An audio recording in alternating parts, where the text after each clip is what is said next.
ba tey si li nga xam ne moo nekk campagne bi aussi madame Blondin gis neen nu mu commencé violence yi nga xam ne mun neen entaché na aussi cette campagne électorale fii la commencé woon Dakar département bii nga xam ne Pastef ku ko fi représenté tête de liste bi mooy Abass Fall gis neen jàmmaarloo yi dox diggante mag ak ñooñi Barthélémy Diaz ba tax sax Barthélémy Diaz fu mu toll ni seen rek li nga xam ne moo nekk seen siège bi ñu saccagé ko woon démb xawma bakri démb rek ñu ngi aussi attaqué convoi Ousmane Sonko foofu li si Koungheul ba mu am de nombreux blessés par rapport à cette campagne électorale ak violence bi est-ce que nekkul prolongement rek li nga xam ne moo nekk haine yu ñuy gis aussi si plateau télé yi mais ñàpp kan moo am tradition ay Marron du Feu ay tonton Macoute mais parti socialiste dafa gimme maa ngi déglu une excellente contribution la genèse c'est-à-dire fan la violence ci biir politique kañ la commencé Lamine Gueye lañ koy wax boobu Ousmane Sonko est-ce que sax ah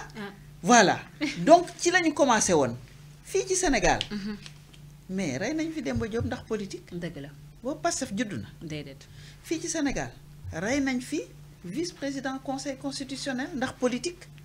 ñan lañ ci doon tudd est-ce que Pastef bokk na ci non fii ci Sénégal dugg nañ fi siège du parti socialiste toj ko jaxase ko ñoom ci seen biir est-ce que Pastef bokkoon na ci ñan ñoo yore woon fii nervi jógee am ay 4x4 yu bari yore ay nervi fexe ba nga xam ne ce qui était la sécurité normale moo xam police moo xam gendarmerie petit à petit sécurité personnelle bi di leen supplanter ba ñu dàq Jean-Baptiste Tine parce que dañ leen bëggoon jël mais loolu mooy genèse u violence ci biir Sénégal mën naa wax ne yàgg na mais mën naa wax ne que président Macky Sall daf ko légaliser daf ko def d'une manière boo xam ne une impunité totale de la part de personnes yoo xam ne fii la ñu damm tànku nit yi laagaloo nit ñi rey nit ñu wane leen ay vidéo mu def loi d'amnistie ñu jóge ci affaire bi jeex eh bien ça laisse des traces dans la façon de faire de la politique léegi bu ñu waxee suñu aqulaay taala affaire u Abass est-ce que Abass dafa gis nañ ko mu dem lakk wala mu dem lakk kii ce qu'on peut lui reprocher ce sont des propos et à sa décharge il a eu l'humilité l'honnêteté intellectuelle. Mais le coup était déjà parti, Madame Blondin. Ouais, mais attendez. Le coup était déjà parti. Attendez. Légui, on va dire que ku tuddu dara rek bu dara bobu amé rek ñu jëli la. dañ mën nañ la laaj. C'est normal. Mais est-ce que tu es coupable ou pas? Pardon. Nañ ko set. Mais boba day ay doon suspect numéro 1 bi. Pourquoi? Au nom de quoi? Bu la féké Thiès nak nga nek suspect numéro 1. Ñi nekkon ci biir nak. Donc, ce que je veux dire, c'est que pour en revenir à cette affaire-là, moi j'aime bien. Ñi nga xamné ñi ngi joy feuy yi lak ak yu démé non. Mais dégguma leen ñu joy xalé Pastef yi ñu gañ la journée. Ken tuddu leen. Mo nek way Abass yi. Waaw. Ça c'est vrai. Lan mo yëkëti xolu Abass ba mu waxé xol. Mais les télé opposition là dañ ko faté wala gisuñu ko. Finalement nous journalistes il a fallu insister ci kaw Malick Gakou Koungheul pour que les télé-oppositions là à travers la corporation médiatique commencent di wax naan té ñu massawu Malick Gakou et pourtant ñepp gis ne que dañu ñëw attaquer convoi bi. Mais les donc gens de Sam cette indignation sélective. Oui. Ah, bu ñi amé nga tabu ko pendant 3 jours parce que on connaît les chefs des journaux hein. On connaît à qui appartient telle ou telle tribune. Parce que pendant ce temps les Sénégalais ñom ñi ngi dox sen soxla nekkuñ ci li. Donc ce qui fait que bu ben événement bu nonu amé ñu tawi ko mais est-ce que dégg nañ le même tintamarre autour de ce qui s'est passé à Koungheul? Mais est-ce que légui keuyit dafa melni temps bi nga xamné dañ doon ray fi nit ñuy wax naan saccagé nañ ay magasins 80 personnes dee nañ fii ci Sénégal ñuy wax naan voilà ñi ngi yàq liggéeyu nit ñi ñi ngi xawma lan ak lan ak lan comme je le dis ak ñu bari mais Sénégal kii tooñ c'est pas important boo fayoo ñu woo grand place def ci ay émission di ci wax moi je l'accepte pas je trouve que Abass dañ ko tooñ dañ ko fekk ci muy nekk ci activité politique am ñu dab ko ñu tooñ ko est-ce que c'était responsable aussi mais la preuve c'est que lui-même il est revenu sur ses propos pour dire je n'aurais pas dû dire ça on peut pas faire mieux que ça mais ñi toj parti socialiste ñi jaxase parti socialiste leur propre bien est-ce que mës nga leen dégg ñu ne mea culpa waruñu ko woon def mais c'est des gens qui sont habitués à ce genre d'action dara jaaxaluñu ci ñooñu ils sont habitués à faire de la politique en souterrain de manière sale mais vraiment non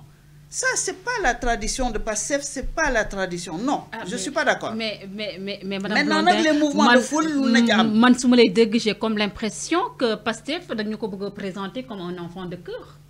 c'est pas un enfant de cœur parce qu'ils font de la politique et dans ce pays kuy def politique foog nga mën wante dama ne Pastef 99% des cas yi ñuy wax boo ko xoolee bañ koy tooñ kenn traité wu ko ba ñuy toj siège Pastef fii kan moo jooy fii bu Yoff bi est-ce que am na scandale ba sànq ba tey Diouf Sarr nekkoon maire mu am police municipale ñu yore Dakar benn enquête amul dara amul kan moo ko jooy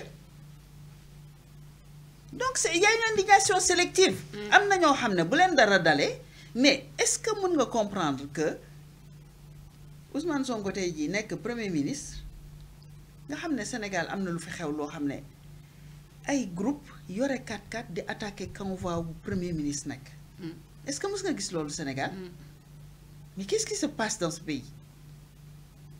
naka la ñu indee boobu haine ba nga xam ne da ngay jël ay jeunes Koungheul mu nekk na ci dëkk yi gën a sonn luñ leen xettali doyul ñu leen di masawu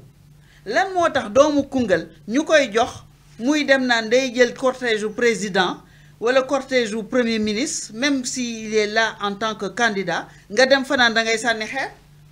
on se pose pas de questions sur qu'est-ce qui se passe dans la tête de ces gens-là qu'il faut est-ce que mës nga gis benn convoi wu ba léegi fi ñu toll on ne sait pas demain et on demande toujours à ce que ça s'arrête et on appelle au calme et à la sérénité parce que day brouiller suñu message ça c'est vrai ñun dañu am projet bi dafa metti dëkk bi amul xaalis xale yu bari ils sont pas suffisamment formés il y a des unités industrielles à mettre il y a de l'agriculture il faut nourrir les gens mais loolu yëpp est-ce que mën nga ko polluer avec des personnes yoo xam ne ils donnent des 2000 francs 3000 francs pour qu'ils aillent caillasser et qu'on en fasse l'ordre du jour c'est irresponsable donc nous kenn du fi fayu d'abord mais surtout kenn du tooñ nañu bu ñu amee lu ñuy def nañu xam pôle centre boobu mu nekk tey pôle sud la nekk pôle sud lan mooy activité yi ci projet bi lan lañu ci war a mottali comme contribution parce que am na ñu doon laaj ne voilà inclusivité c'est l'occasion de contribuer suñu programme man Mbour pôle Thiès bi qu'est-ce qu'il y a industrie extractive pêche tourisme qu'est-ce qu'on doit apporter mais c'est à ça qu'on doit occuper notre jeunesse moom Cheikh Issa Sall moo fa teg tànk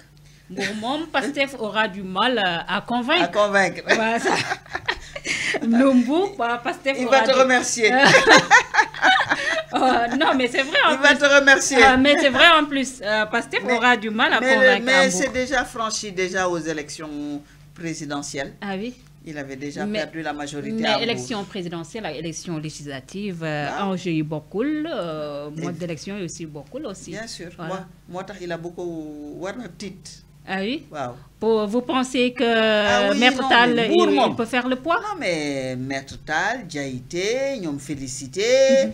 parce que ñun jëluñu yëpp def ko ci commune de Mbour rek on a 16 communes te dañu jël ay góor ak jigéen yoo xam ne ci gox goxaani ku ci nekk fa nga nekk am nga loo fa liggéey ci développement ci sensibilisation ci action citoyenne c'est vraiment en temps de paix dañuy liggéey c'est pas des gens qu'on connaît maître Tall lañ xam mais c'est des gens yoo xam ne li ñuy liggéey foofu man maa la ko mën a wax am na ci ñoo xam ne ils ont installé près de 100 cellules près de 100 cellules chaque week-end depuis 4 ans 5 ans ñi ngi génn di dem di dugg di génn di installer